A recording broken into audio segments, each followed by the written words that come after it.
Hi guys, welcome back with me again in the channel. On today's tutorial, I'm going to show you an easy way to make a video collage using CapCut apps.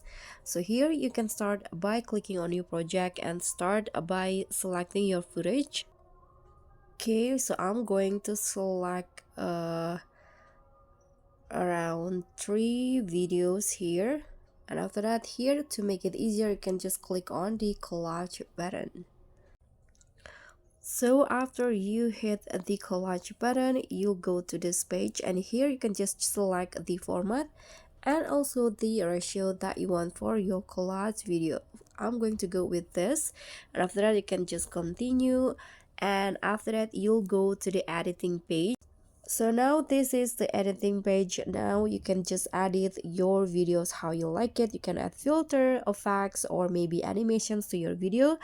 But that's basically it, how you can create a video collage in CapCut. Thank you so much for watching. Don't forget to like, comment, and subscribe. Also click on the thanks. Bye.